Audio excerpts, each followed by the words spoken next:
Okay, memandangkan sekarang dah ada banyak anak ayam, so kita kena buat tempat anak ayam lah.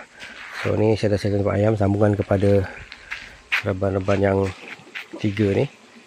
Letak dekat sini, nanti kita akan batukan bawah ni, ratakan sikit, lepas tu kita pangkas sikit, bersihkan sini. Lepas tu ni kita cat warna hitam lah.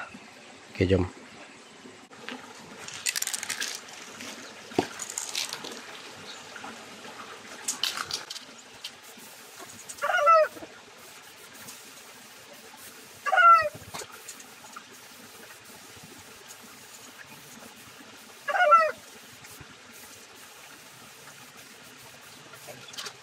Tambah atap untuk ayam, belum 100% siap, tapi bawah sini dah bersih, so nanti boleh letak sama ada kolam ataupun pokok-pokok yang berkaitan lah.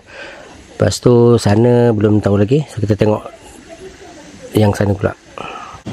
Okay, untuk pintu ni nampak lagi luas lah, so selagi senang nak buka.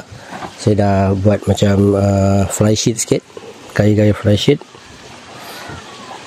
So ini sebenarnya boleh di extend lagi untuk jadikan satu lagi reban lah. Nanti tengok macam mana, sama ada saya nak letak benda lain ataupun letak pokok ataupun letak apa dah tu nanti kemudian.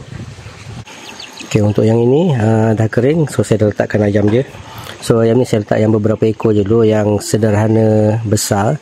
So yang dah agak besar saya dah masukkan dekat sebelah dia, yang main punya reban. So yang dalam umur dalam 2-3 minggu saya letak sini lah.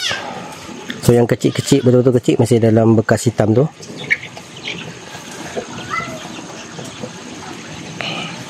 Kalau kapasiti ni boleh masuk dalam 10 ekor, boleh lagi kalau kecil lah.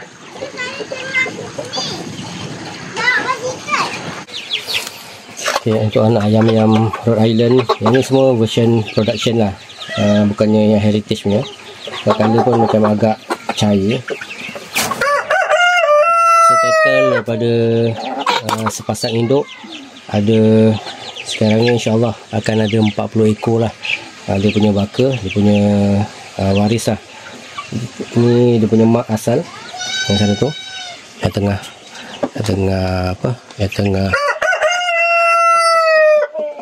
yang ni bukan kau lah, yang sini, yang belakang tu, yang tengah bertelur lagi. So dia masih bertelur lagi, cuma dah tak ada penjantan, sebab penjantannya sangat garang. So setiap kali saya nak uruskan dia marah, garang, so saya dah sembelih lah. InsyaAllah tahun depan lah, tahun depan daripada 40 ni insyaAllah saya akan kembangkan lagi, insyaAllah lagi banyak lah. So mungkin 40, sebahagian untuk telur, sebahagian lagi untuk baka, untuk ni kan, untuk biarkan lah. Saya tahu ada jantan berapa, ada betina berapa, sebab saya tak sure lagi jantan dengan betina ada berapa. Tapi dalam ni ada lebih kurang 20 ekor lah yang anak-anak kecil.